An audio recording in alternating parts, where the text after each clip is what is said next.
Follow the Money Investor Group is a 100% Indigenous-owned company and certified with the Canadian Council for Aboriginal Business. Rick, good to see you again. nice to see you. Last time we were in the car together, I believe, was Washington. Washington, D.C., and the nation's capital. Yeah.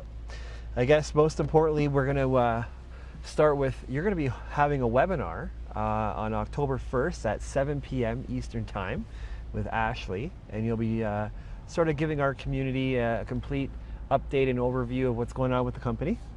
Yeah, there's been a lot going on. Absolutely. And so right now we're at Beaver Creek, which is one of the largest conferences of the year, and I'm sure you're jammed with meetings.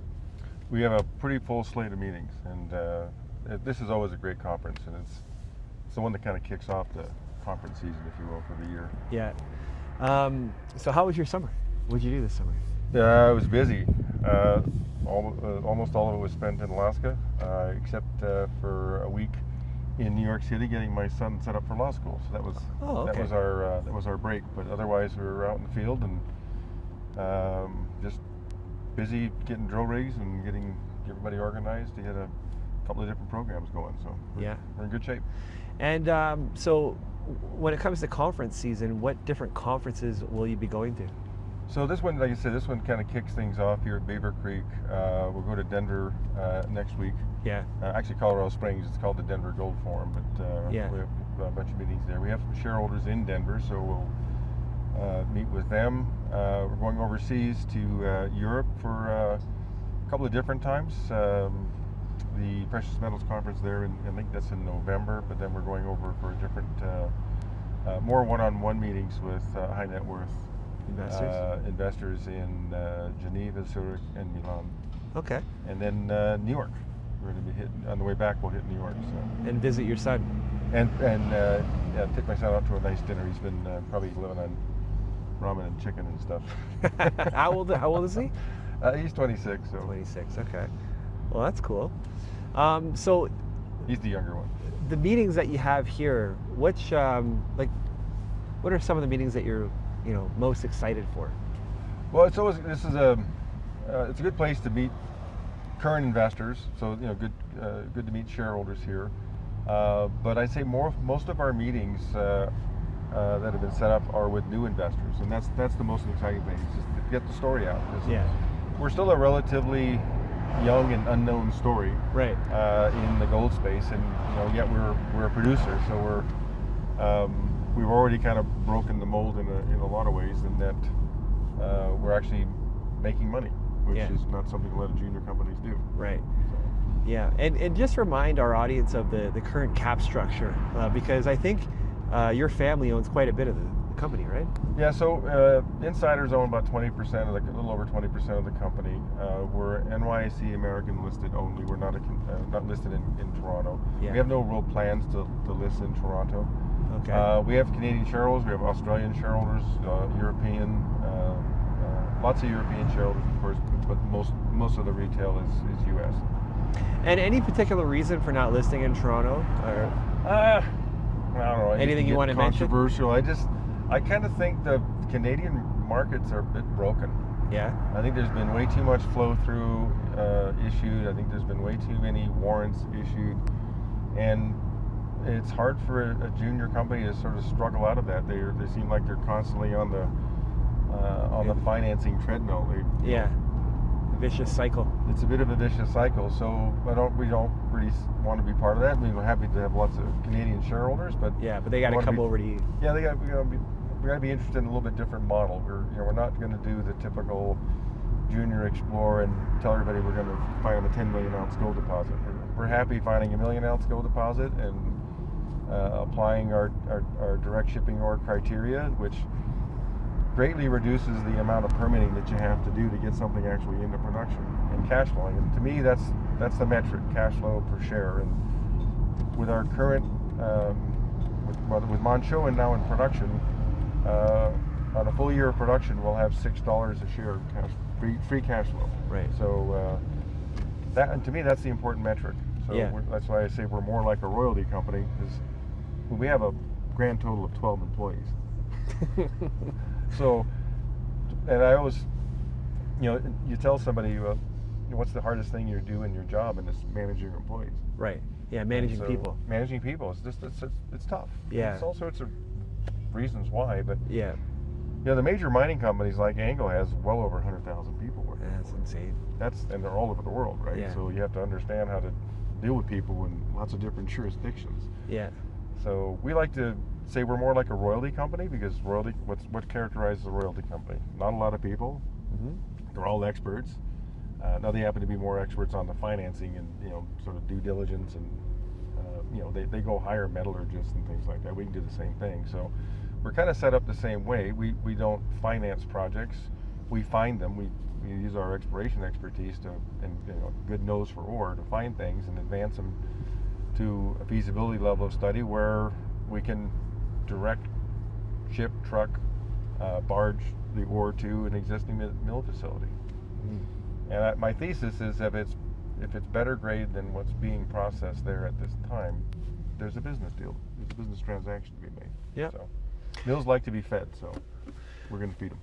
How much capital does the company have right now, without giving too much away before the webinar? But what's your cash position right now? Do you know? Well, the last audited statements, we had 24 million, and we spent money since then, but Yeah. we just sold $36 million worth of gold. So Right. I think we're going to end the year with sort of $40 to $50 million in the treasury, and we'll have paid down a significant amount of the debt. Significant being, for the time period we've been talking about here, we borrowed 60. I think we'll be somewhere under 50. Yeah. Most of the debt gets paid off next year. So then that does two things. One gets us debt free, but it also gets us out from underneath the hedges. Yeah. Because the debt, a little fist pump to the yeah, exactly. gold sales. I mean, it's when you have hedges that are 2025 and the gold price is 25, everybody goes, oh, that hurts, and it does, no question about it. But the fact was, 3 years ago when we were raising the money, the debt just wasn't there. Or sorry, Right. the equity just wasn't there, and the only option was debt. Right. So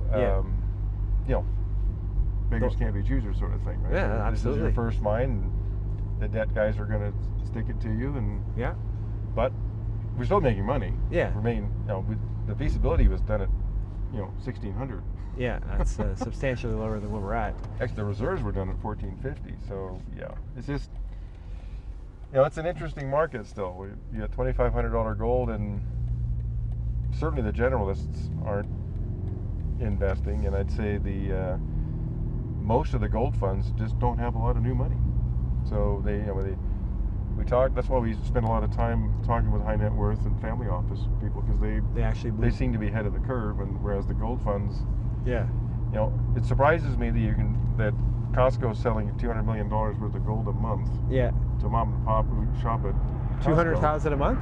200 million. 200 million a month. Yes. That's what Costco's doing? Yes.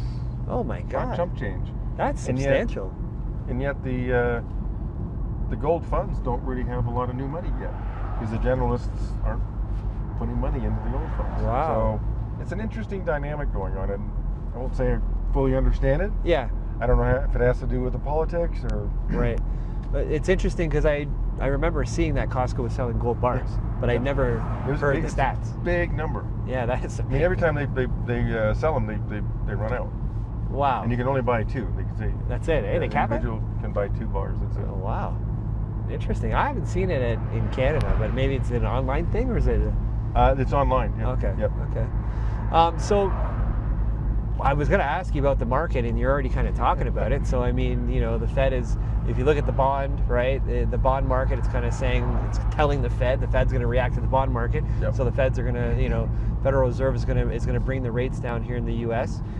What do you think? I mean, lots of people have been talking about how that's going to affect the gold price. I've been hearing that for a year and a half now. Yeah, it's obviously good for gold. Is it already baked into the current markets? Because, like you said, it's been talked about for a long time. And Yeah, it should. is the Fed behind the curveball? I mean, if they're basing it on employment numbers, they're kind of lagging indicators. So, do they need to go to 50? And Yeah. do they start out with 25? Because they don't want to get too political. Yeah. Trump will accuse them of being political if Yeah. Yeah. You'll accuse them anyways, but I mean, So don't win. And yeah, well, but they, maybe they should have increased rates in, June To get a whole, rather than yeah. a month ahead of the election. Right. Yeah, it is kind of wacky, actually. It's I don't know. It's all you can say is it is what it is. It is what it is, yeah. But it's good for gold, and look, we're making good money. We're gonna have a good treasury. We've got 2 other good projects at Lucky Shot and Johnson Tract that we're advancing. Yeah. And we're going to use the same model. We already received our 404 permit for our Johnson Tract project. Yeah. So now Lucky Shot's fully permitted for mining. Johnson Tract, we'll build a road over there to get the underground going. We have to permit the underground. That's with the state. Yeah. So we feel it'll take time, but we feel very comfortable about permitting with the state. That's never really been an issue. Okay. So yeah, it's a good time in the market.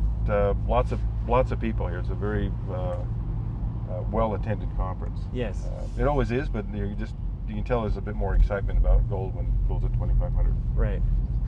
Well, October 1st, 7 p.m. Eastern, 4 p.m. Pacific, you'll be sharing your updated presentation and what's going on, and doing a complete deep dive into the company, and then also taking questions. Yeah, absolutely.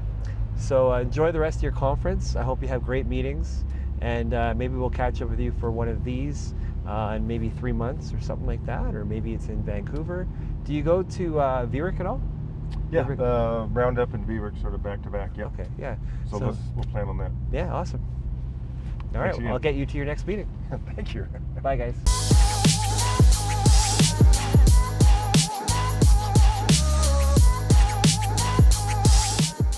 Follow the Money Investor Group is a 100% Indigenous-owned company and certified with the Canadian Council for Aboriginal Business.